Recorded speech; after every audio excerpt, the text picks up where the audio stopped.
In today's session, we have to discuss a new topic. That is how you can check the Kubernetes events and the role-based access control. So there are a lot of concepts associated with role-based access control. So I will discuss these two in detail. So this kubectl events is not a big topic, just very informative for in sense of troubleshooting. So if I do a kubectl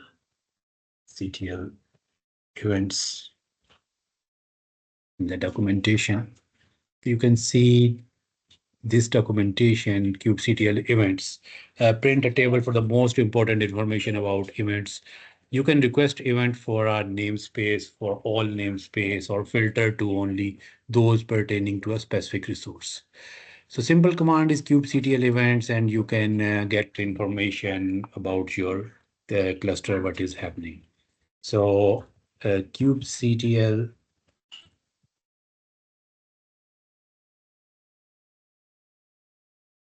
events.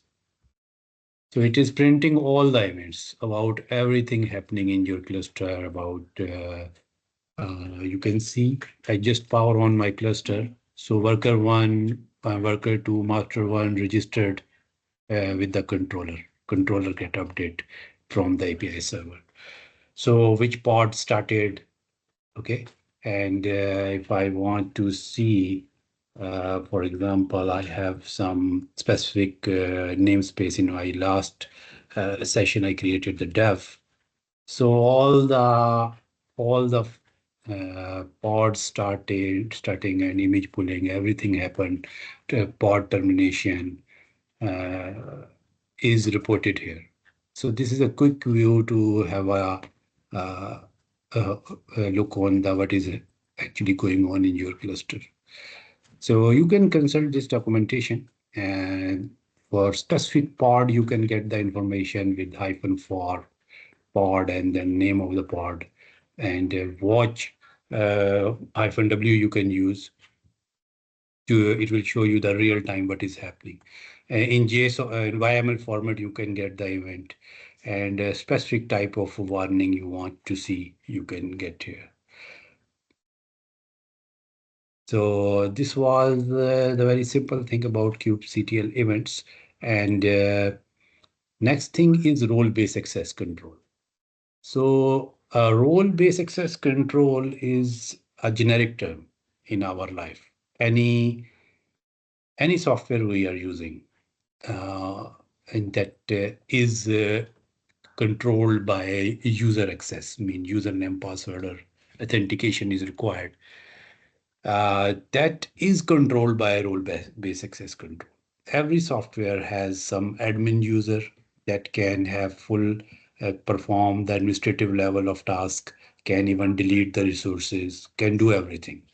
And then admin user is creating some limited access users to perform some specific tasks. So in role-based access control, what is the concept? It's the concept of roles. You will create a role. For example, there is an email server, and just like Office 365 or Google Workspace. So they will give you some administrative access. Then you will create a limited users, and those users, for those users, you will assign those users to some specific role. And in those roles, not specific, it can be named like role, but in Kubernetes, it's named as role.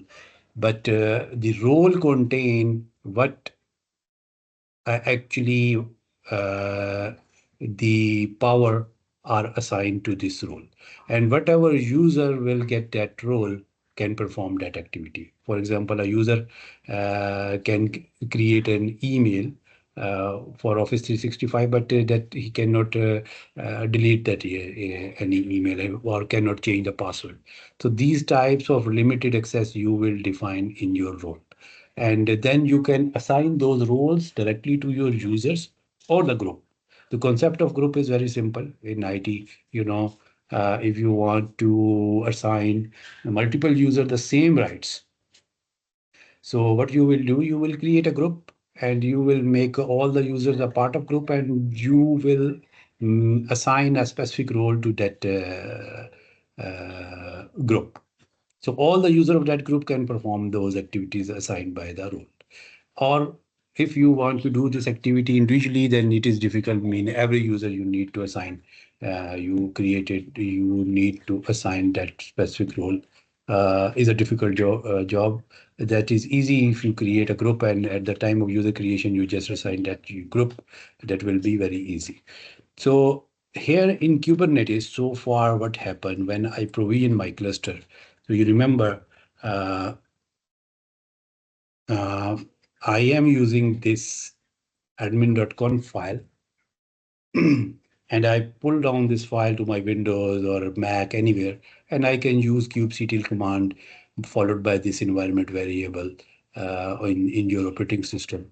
And then you can use this file. So this file contains, you can see this file contains the information about your authentication token, certificate authority, where is your API server is exactly, and what is the port of your API server, and what is the user who can access, and all the rights actually associated with this user.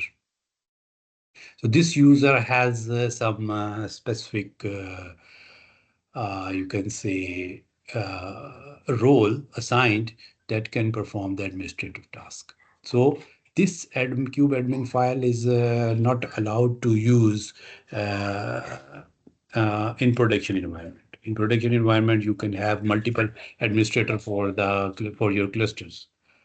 So uh, your cluster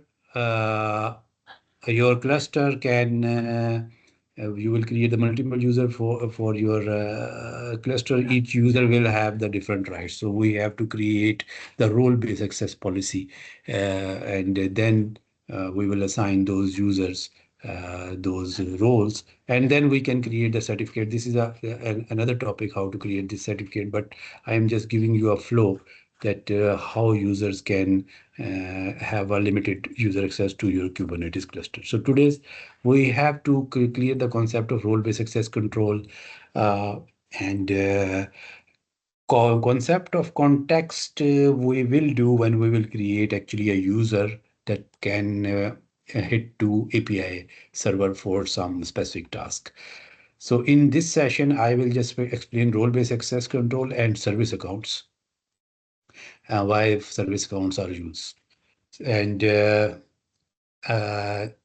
if you can see this diagram, in this diagram, I explain what is the scope of roles, how you can define. So here you can see this is a cluster, and this cluster contain a namespace. It can contain multiple namespaces, but this namespace uh, uh, can have a service account. If I go to my kubectl API resources, you can see the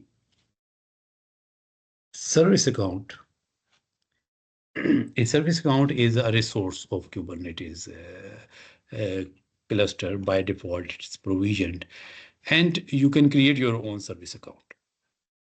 What is the purpose of this service account? I will explain you in detail, but think like this is just like a user. But the scope of this user is to work only from within the cluster, not just like the humans. You can say just like a system user we have in Linux. So in Linux, system users are not for the humans. For the humans, we are creating non-root users. The non-root user can be used to access your server by SSH, but system user you cannot use for SSH. Those users will perform some specific task on behalf of some software. So same with the scope of the service account. Its short form is SA. Okay, and if I do kubectl get service account, so every namespace every namespace you are going to create, I create these namespaces in my last session. So you can see every namespace is provisioned by our default service account. Okay, so this is a service account that is provisioned by default in a namespace, and this service account is by default attached to every pod. How this is attached to pod, uh, I will explain you at the end of this session, but so far we just have to make an understanding. This is the default service account, and this service account is just like a system user, and system user can perform some system related activities. Okay, now back to this diagram. So now you get the quick overview of this service account. Service account is, you can see, is true. Mean this is a namespace level of resource. Where you see false, it means it's not a namespace level. This column is namespaced. So whatever resource is controlled coming under the namespace, some resources are coming is working at the cluster level. So service count will always be within some namespace, just like pod B always be under some namespace. Similarly, a secret or config map. So a lot of resources can only work within a namespace. So service account is working within a namespace. Now you create this service account. So what is the power of this service account? What this service account can do? So as I explained you, just like in any software, you will create the user, then you will assign that user some specific powers. So those powers in Linux are known as roles. So you will create a role, just this one.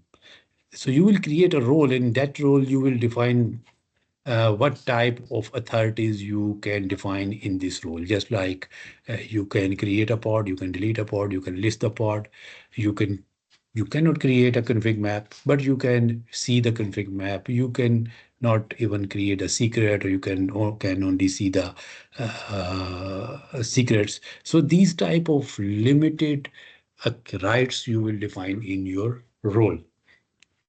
And there are two types of role in your cluster. Some roles are cluster level roles. Those roles are known as cluster roles. Some roles are for uh, some specific namespace. So when we will create a role, so service kind of account I showed you, the kubectl, we create a role. Okay. And sorry, CREAT. Yeah. So create role hyphen help.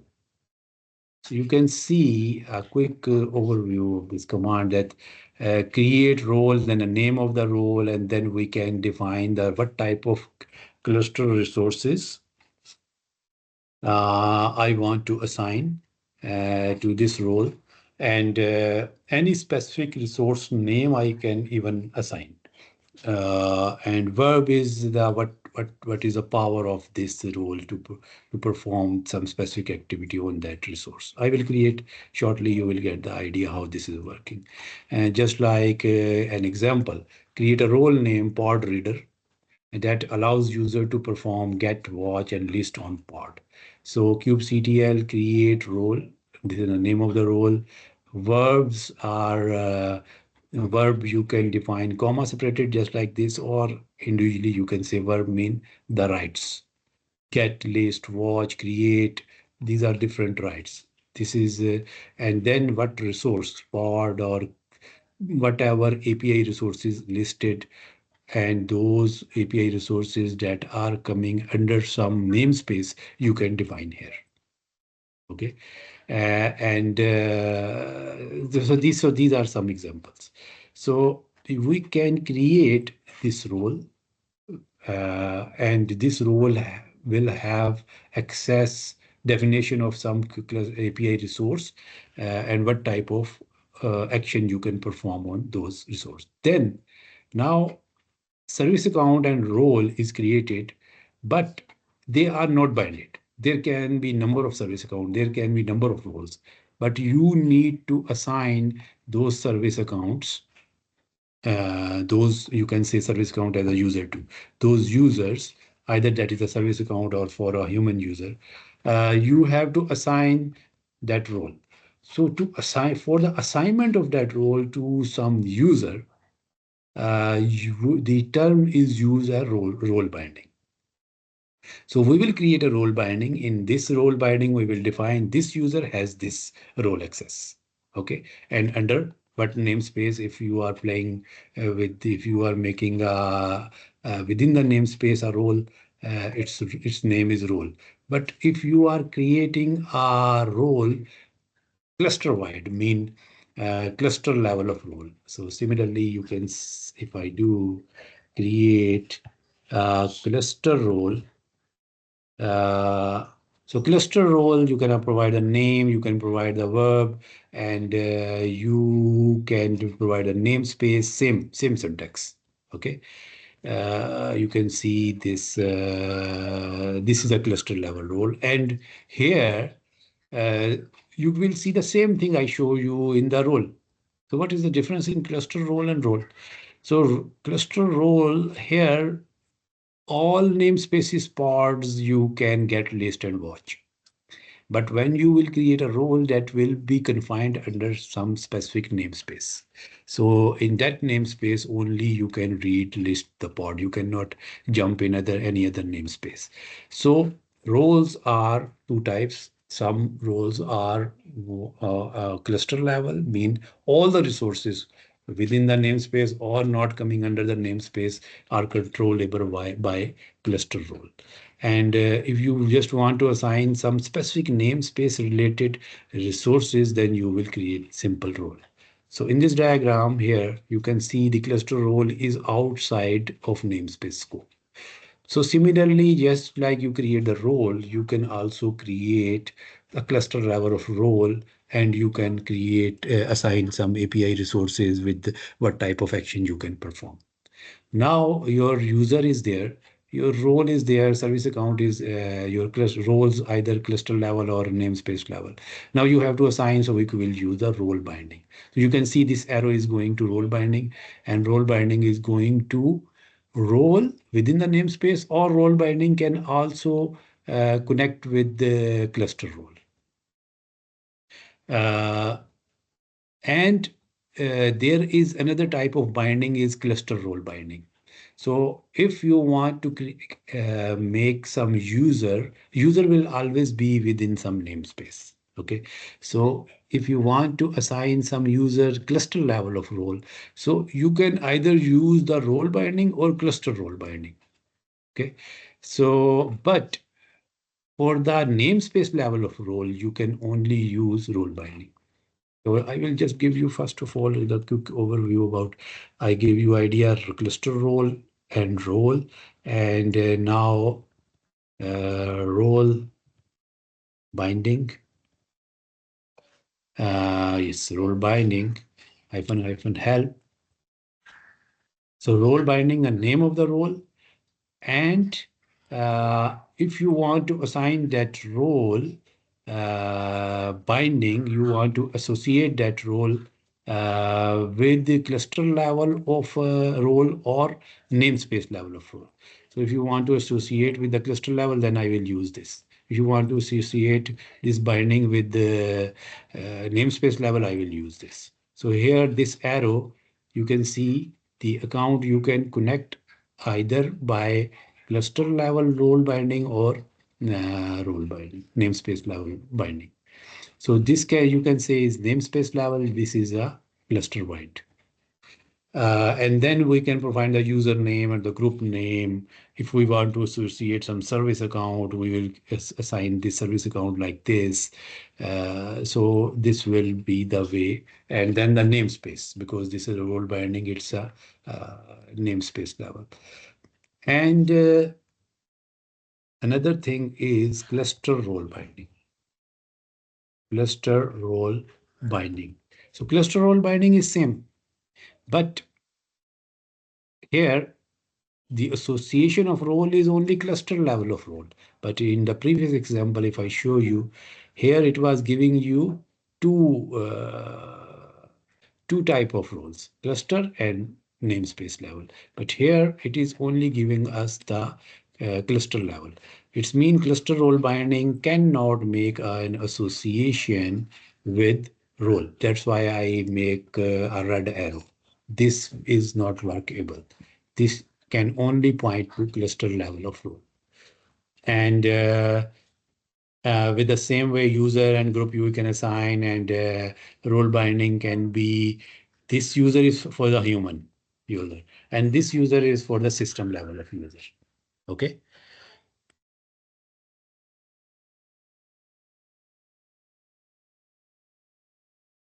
So now I give you the idea of all the resources I will create. You will get better, but I will go back to this diagram again. This is the second diagram.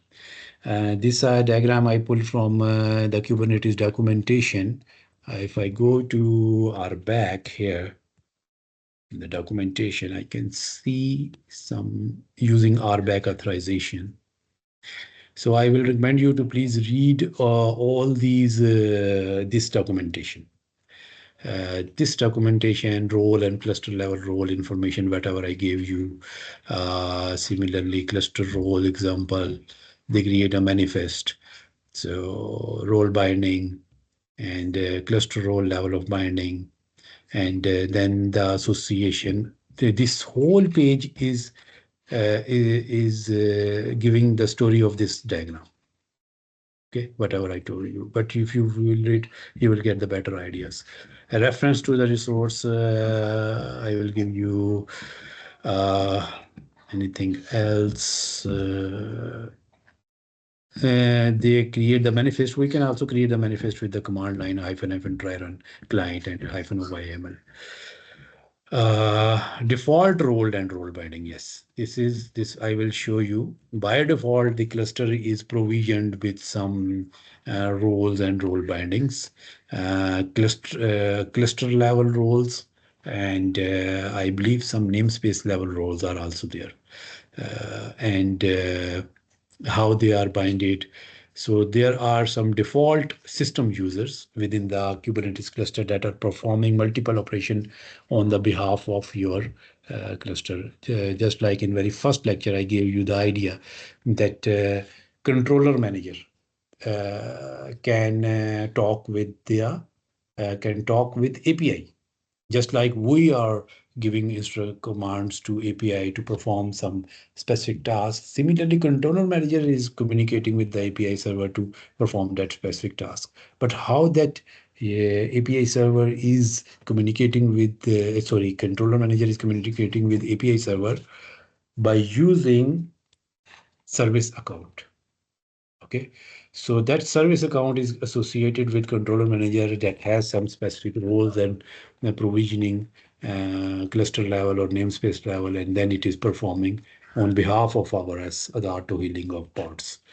So now in this diagram, you can see that the same diagram it is, but it is from the documentation of Kubernetes. So here you can see cluster level of role. You can only associate with the cluster role binding. This is the service account, and how service account is associated with the pod, I will show you, but just forget about pod right now. There are two roles within the namespace, one role and second role.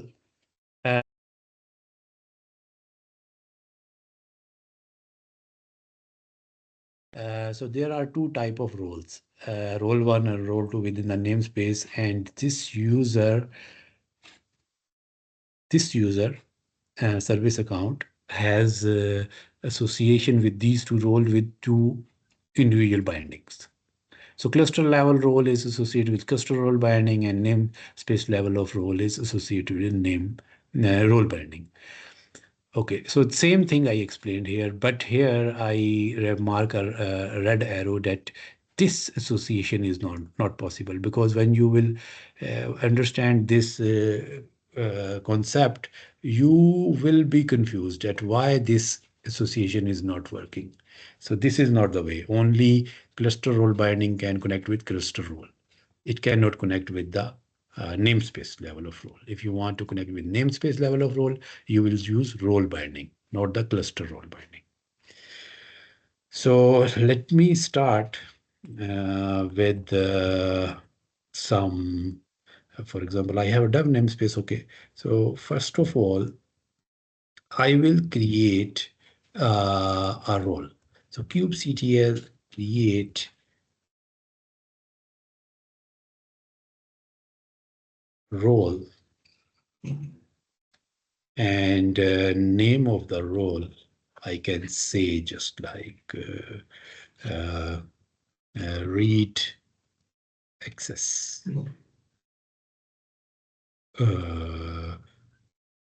of pod. Means you can see how many pods are there. Or I can say like read access only multiple resources I will do.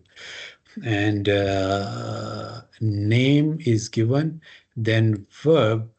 In the verb, in the sample example given here, I will give get, list, and watch. So these are the three verb, mean writes, read-only writes these are. And what type of resource pods on the pod, and comma, I can say config maps, config maps, and secrets. Okay, three type of Kubernetes resources that are namespace level. I will give a read access to these three resources in which namespace, dev namespace.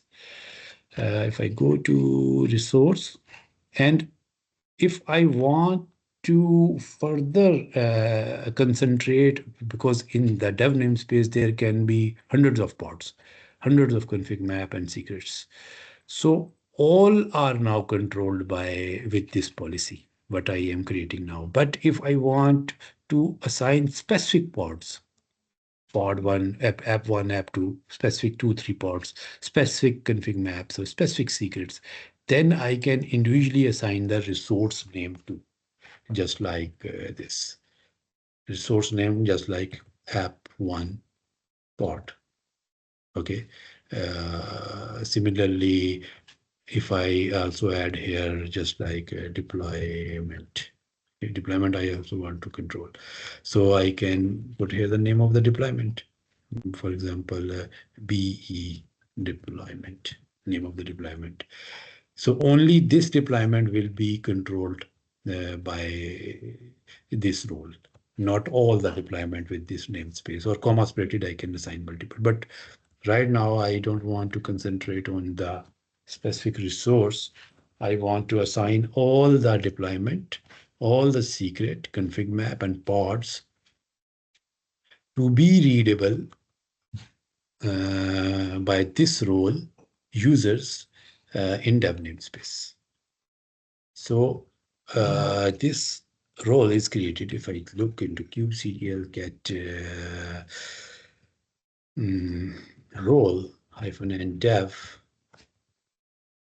so you can see read access role I created, and if I describe this role,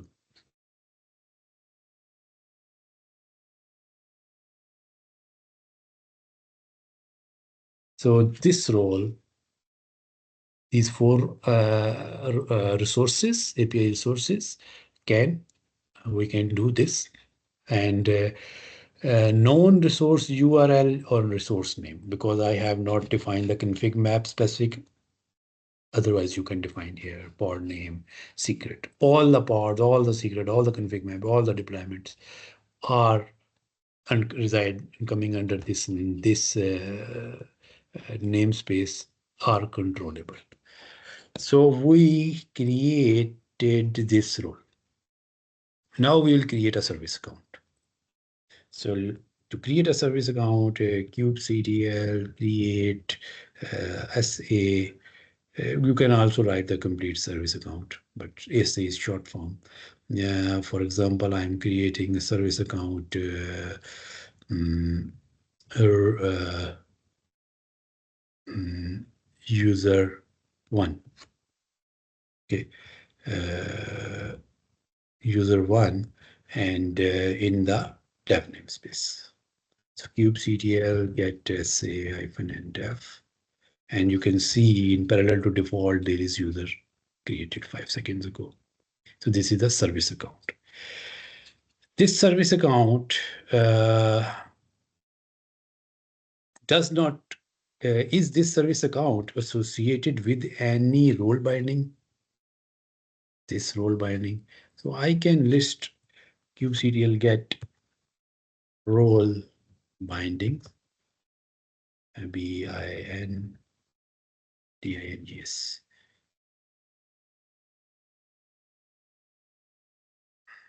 So no resource, no role binding is so far created under the dev namespace. It's mean this user is not associated with namespace level of role. This is confirmed. But this user can be associated with cluster level of role binding. I will explain you. But within the namespace, I can verify like this. So let me create this role binding.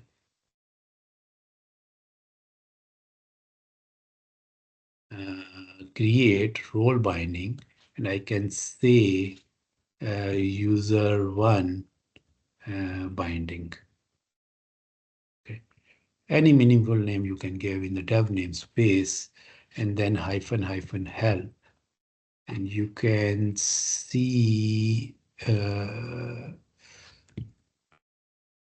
hyphen hyphen help role bindings. Let me just remove this.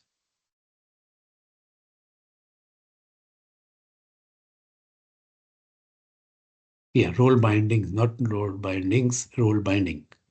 So create role binding, and the name of the role binding we gave, and then name of the role. So role we had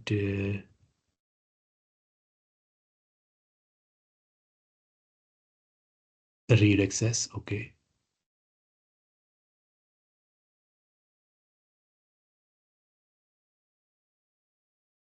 Role is equal to read access. Okay. And this user I don't want to associate, because this user hyphen hyphen user or hyphen hyphen user is for the humans. So far we are not creating any human user.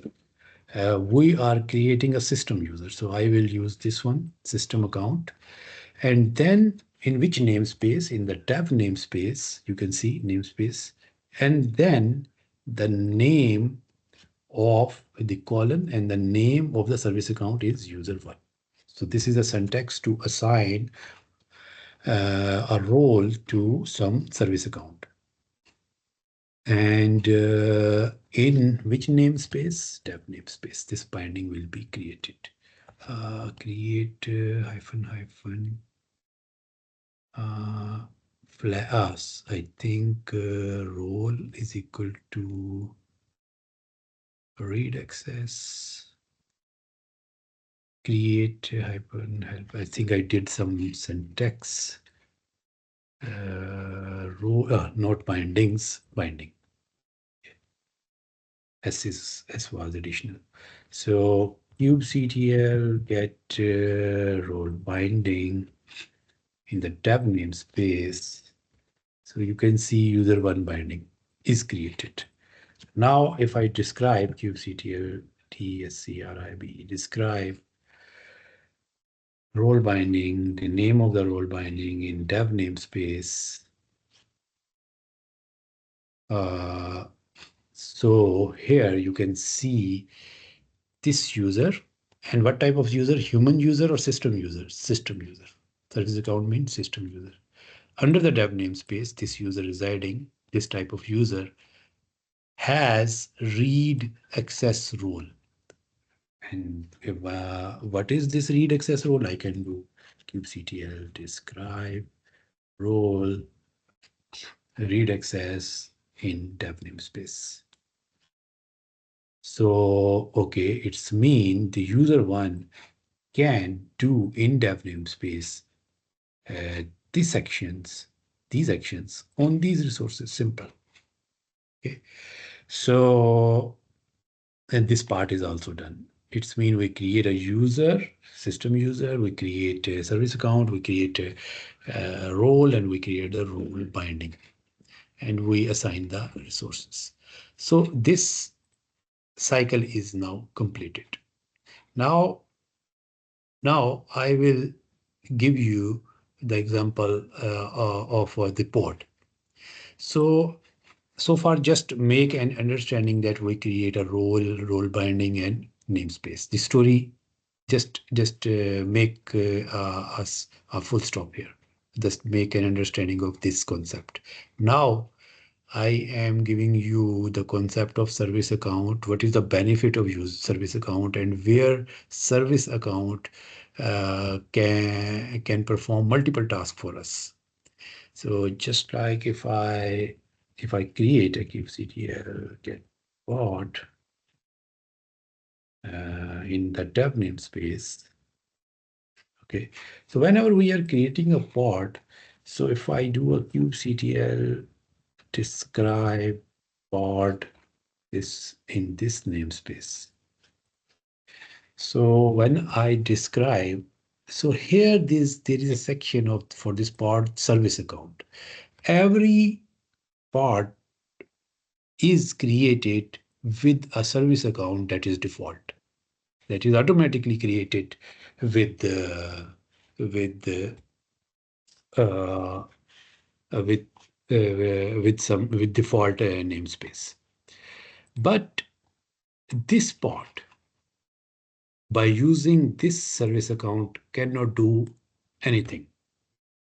It can query to API server directly. And how it can query this service account, because this is a user. So this user can communicate to API server. So how it will communicate? Those are tokens that just like our own kubeadmin file has the SSL certificates and everything is given for us, how we are communicating with API server. Similarly, this default user a service account can communicate to API server. Where are those tokens saved within that is its pod? So every pod, when you are creating, you can see a mount happen automatically. If we are creating a persist to PVC, it will mention here, but by default, a volume is mounted to every pod within the Kubernetes cluster. And that volume is mounted in every pod under this location. And you can see var run secrets. This is the path. And under this location, all the authentication token and required to reach to API server for this default user are provided. And you can see from this resource. This is, I believe, kubectl get secret. I think config map hyphen end def namespace. Yes. So by default, every namespace is provisioned by a default service account and this default config map. I go to prod, I go to UAT, if I go to kube system, you can see those all are created with this config map. But what is this config map? what this config map is basically doing. So if I do a kubectl describe config map, this one in the dev namespace, so you can see the same like file is available, just like we are using for our kube config for our in our kube config environment variable for the communication to the API server. So this is the information of certificate authority. Okay, in this config map. So why this certificate authority? It is mounted within the this pod under this location. Now I will jump into this pod. Okay. And I will show you execute IT. Yes, execute IT and dev namespace -hyphen bash. Jump into this pod, and if you go to the same path I showed you, is this one, CD. This is actually a directory. ls-l, you can see the config map is mounted here that contain this certificate authority. And second thing in this pod is this namespace, what namespace is associated with this pod, and then this token. So if I do a cat to this CA cert, this is the same cert that I showed you in the config map. Okay, but then namespace, if I do cat to namespace, so you can see the dev is responded. Dev namespace is in this pod is running under the dev namespace. And cat, how this pod knows that where I am running with this file.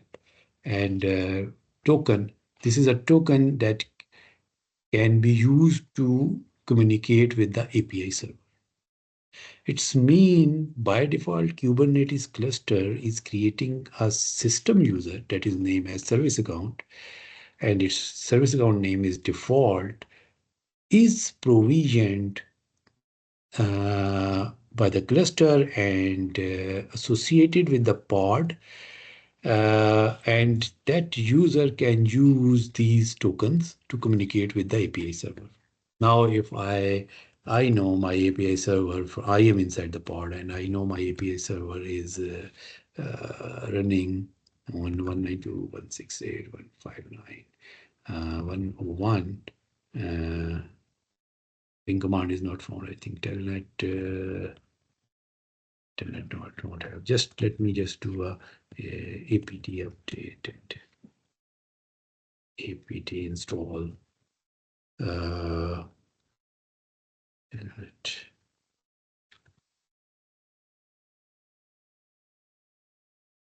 So within this pod, I can hit to API server by using this service account, by using these tokens. So all these configurations are already done, but this default user, default service account is not associated with any role and role binding. That's why this user cannot perform anything on your Kubernetes cluster.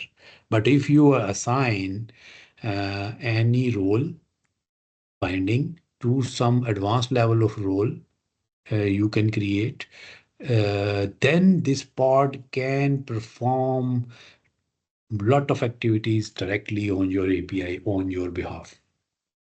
And if you understand this concept, you get the idea. You can get the idea how Kubernetes cluster is performing multiple tasks on by running background applications. How a DNS server is updated with some A record whenever we are creating any new service. There is some service account running in some pod that is updating the DNS on behalf of that service account and performing directly activities in the DNS server. Similarly, whenever we are deleting a pod, that is recreated by the controller manager. So controller manager service account has the rights to recreate the pod. So if I do a telnet 6443, so you can see the pod can directly hit to API server. Okay, and by using some specific syntax, I don't want to go in that deep, but there is some specific syntax. I can send a request to, by using these tokens to communicate with the API. And when I will communicate with the API, I will get back response. Either I am allowed to make that changes by using API in the cluster or not, because API server will respond me, you don't have right to perform this activity. So this was the story of a service account. So every pod is coming with a service account. And now if I go to my etc Kubernetes manifest, and if I show you some controller manager,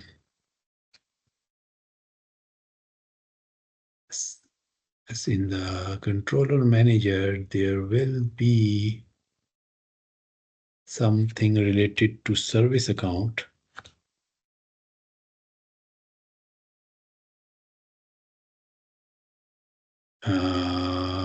Here, this is the service account key. The service account is not mentioned here.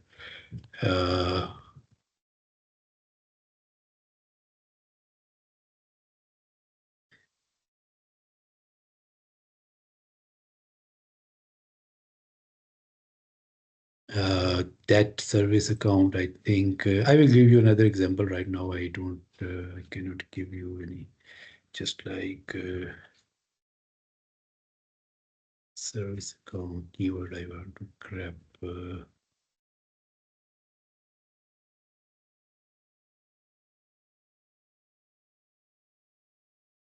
No, we will create some, but right now I cannot give you an example from here. So the service account will perform. We will create some task automation, just like automatically provisioning of a persistent volume in our cluster. So for that, we will use the storage class, and how storage class will automatically provision the persistent volume. For that, we will create a service account.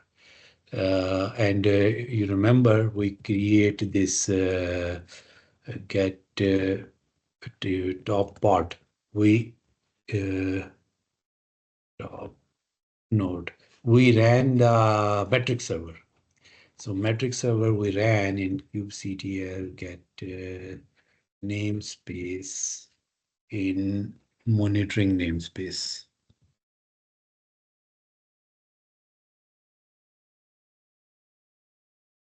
And I use no resource found in metric server. I think I ran under kube system. I don't remember exactly. Yeah, metric server I ran here. Okay, so it was some kind of deployment under the kube system.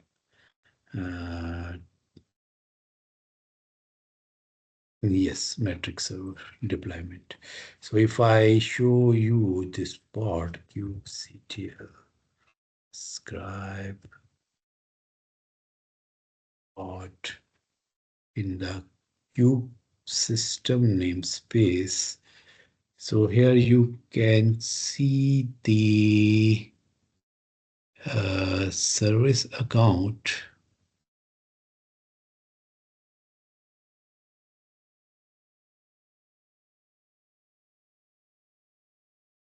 Yeah, here you can see the service account. And this service account is metric server. So it's mean when I provision my metric server, I ran some manifest I pulled down from the internet, you remember. So kubectl get service account in the kube system.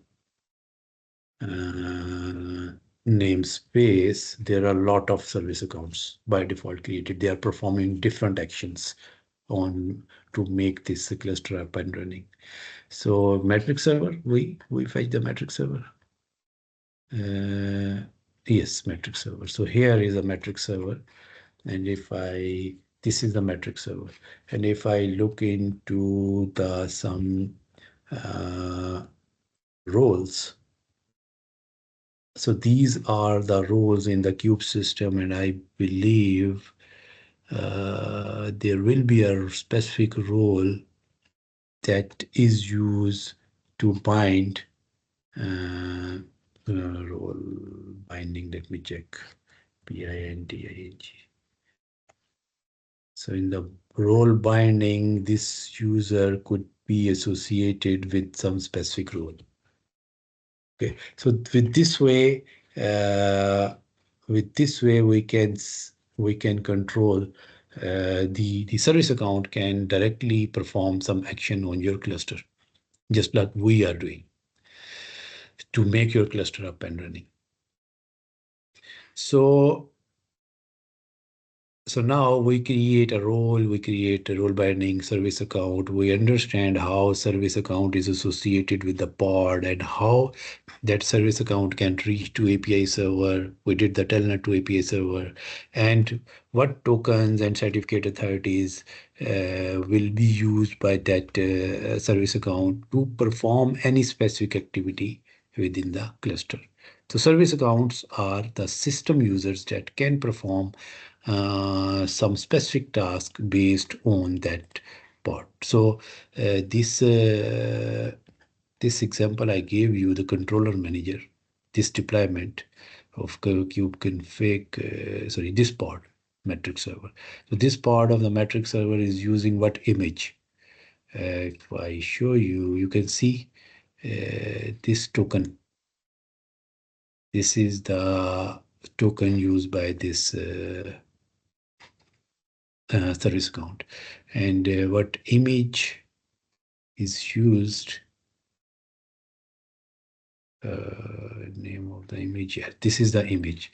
So actually this container, within this container some code is written that is using this service account to perform some specific task on your pod. So when we are running kubectl get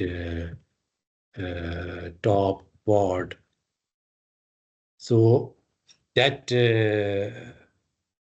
container is using that service account to fetch the CPU and RAM usage from the system for that pod. And it is fetched by that service account and by using some specific rules. So this was the whole concept, how we can create the role and service account. Now I will create a cluster level of role and cluster level of role binding. So if I want to create a kubectl, create a cluster role.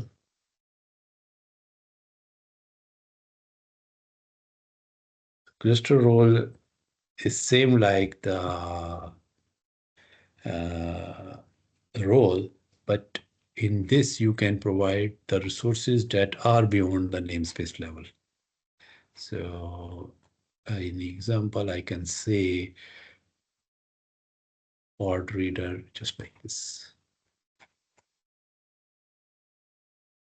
Okay, so it's a cluster level. I will not define any namespace.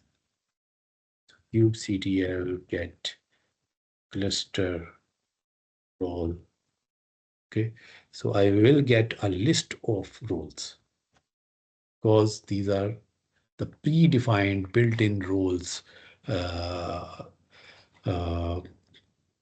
set up by when we provision these clusters. And my role that I created is this.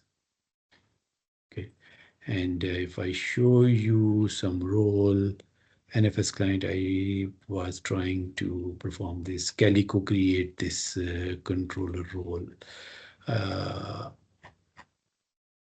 discovery, DNS. Okay, this is a DNS role, how DNS is updating. I am looking for this metric server, some specific role. I don't think so. It used the same name.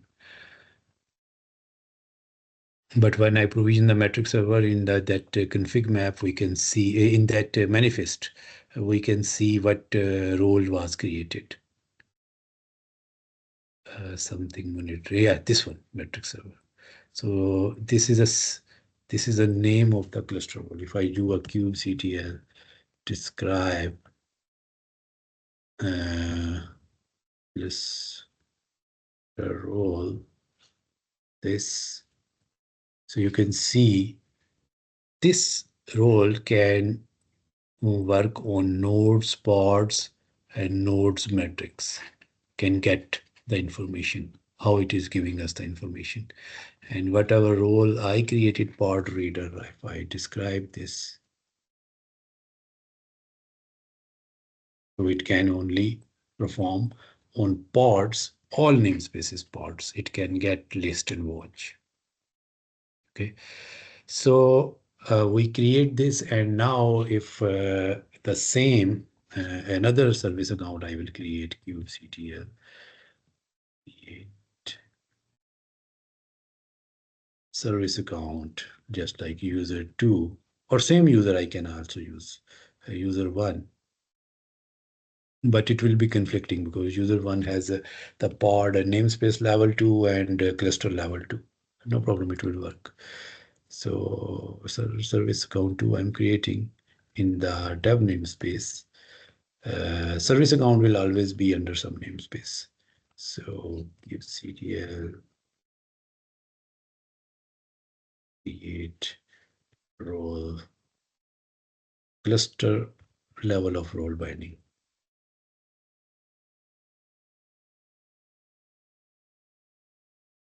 Cluster role binding hyphen help and name and cluster role. So cluster role is pod reader. Cluster role name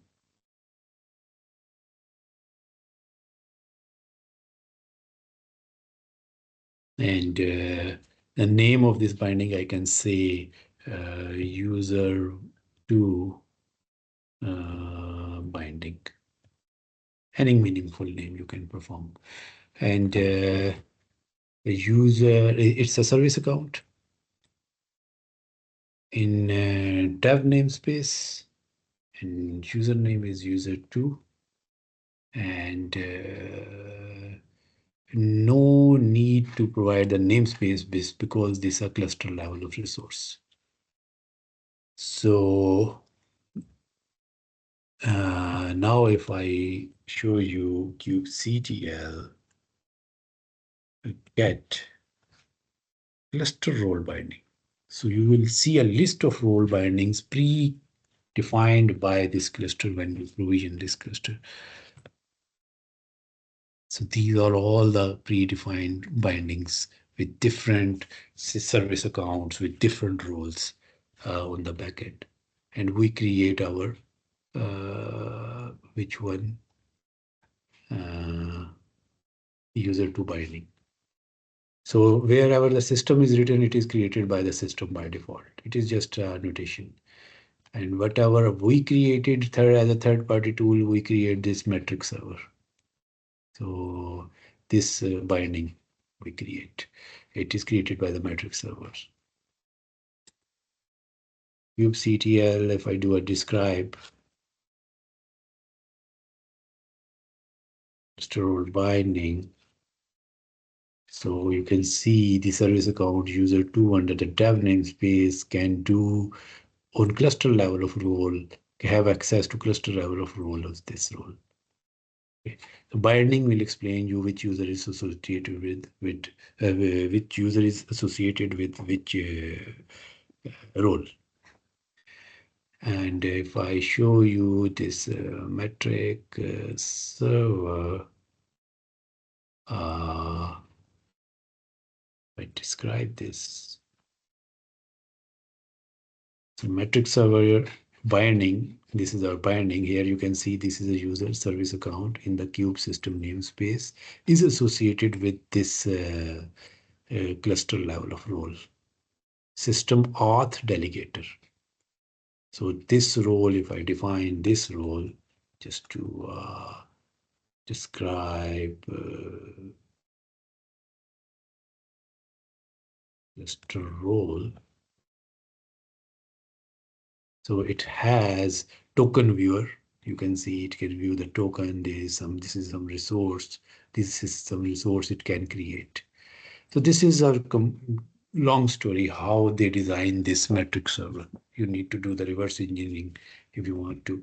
But here in today's session, we understand the concept, a very important concept, how role binding, role-based access control we can create. We can create a role, then cluster level role, namespace level of role, service account, association with our bindings, and concept of service account. How service account is by default connected with every pod, and how tokens are automatically provisioned.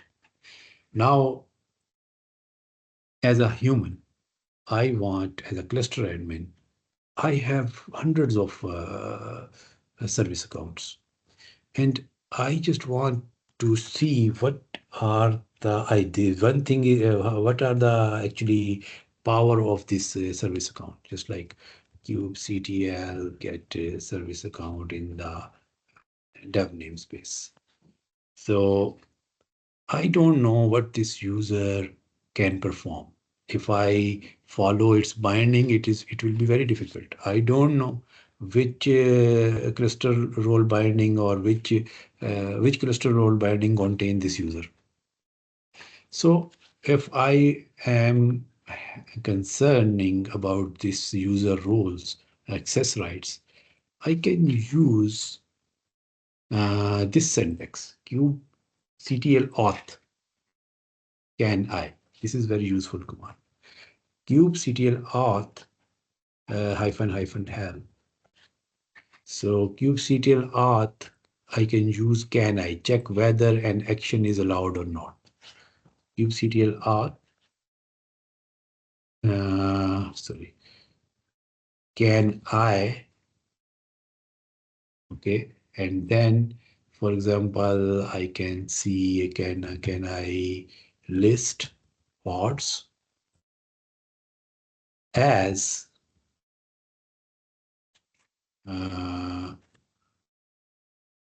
as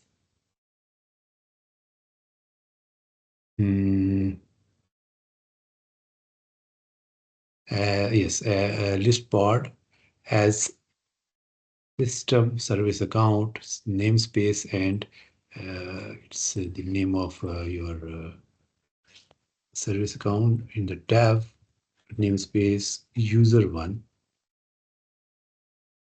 in dev namespace.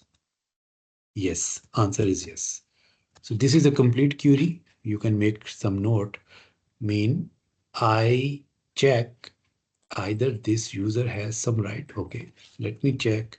Can this user can delete the pods? No. Can I create the pod? No. Can I list or can I watch the pod? TCH. Sorry. Yes, because in this user is binded with the role, we created, and where we give the rights to watch list. And okay, I cannot delete, I cannot create, and let me check on config map. Can I watch the config map? Yes. Can I create the config map? No. Okay. And can I create the config map in a prod namespace? I was querying under the dev namespace. So in the prod namespace, no, I cannot create. And if I list, I can list in the dev, but can I list in the prod namespace? No, because this user is associated with a role that is our namespace level of role. Now I will do the same query for user 2. And no, user 2 I created, I binded with cluster level of role that has the rights to read the pods. So here it can read the pod in prod namespace, in dev namespace, in UAT, in kube system,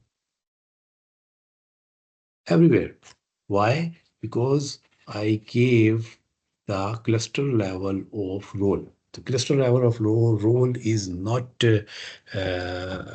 binded with any specific namespace. Okay, whatever resource you will give in the cluster role, it will apply on all namespaces. So be careful when you are giving right to any user. You can, if you are giving a user a cluster level of role, it means it can perform in all namespaces simply. A namespace level of resource. Similarly, if I query to in the prod namespace, can it create pod? No, because the role I created was only to view. Okay, and if one more thing I will show you. Okay, so in every namespace it is creating. So now the user 2 is this one. Now if I do a kubectl describe cluster role binding, I remember the user to binding. I remember the name, otherwise you can list down. Binding.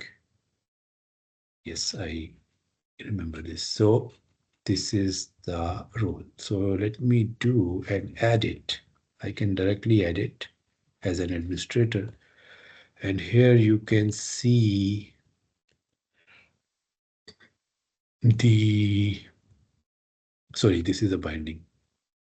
This is a binding. Actually, from the binding, I want to get the cluster role.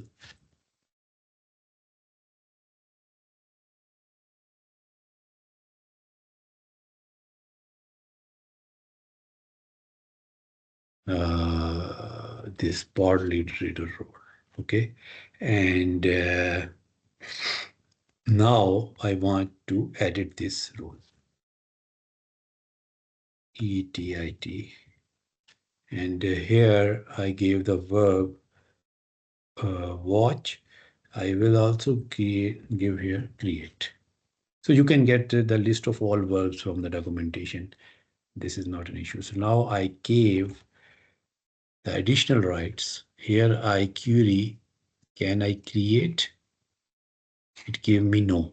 Now when I will again query, it will give me yes, because this user has elevated its rights with its role. So similarly, if I want to check, can create config map? No. Can even list the config map? No. So similarly, you can modify the role namespace level of role directly. So I showed you everything end to end about all this diagram. Just a role binding, role, scope of work, and the association of a service account with pod and how those service account can perform different activities. I gave you the example of a metric server. In future sessions, I will also show you further examples, whatever we will perform for the automation. So this was all about this for today's session. In next session, we will understand we will create the user related, the human user. So far, whatever we create a role and assignment of the role, binding of the role was system user, service account. But how we as a human can interact with the cluster with limited access. By default, when we provision the cluster, it gave us a kube admin file that has a full administrative right. Now I want to limit the access. I don't want to give the full administrative right to all the administrators. They can delete everything. So the how for the humans, I can create a limited user access, and that user will be associated with some role or cluster role by using some binding. So for that purpose, we need to create the certificates and certificate authority and a complete kube config file, whatever I am using. Uh, this file I'm using Kubernetes admin.conf. So how for a user I can create this whole file, and then I can copy that file to any Windows Linux machine, and that can connect to my API server to make the communication with the limited access. So we will create a human user. We will not create a service account. We will create the token associated with that normal user. And we will then give the we will can create some role, and we will then assign the role to that user. And then we can see here there are kubectl get cluster roles. So cluster level of roles, you can see there is a kube admin, get nodes. There is a cluster admin. If you describe this, you can see all the resources are have full access to this role. If I describe, so this is a built-in role. You can see resources star dot star. All resources can perform star mean everything. Okay. So in the next session, we will perform this. So this was, so we are now closing this session.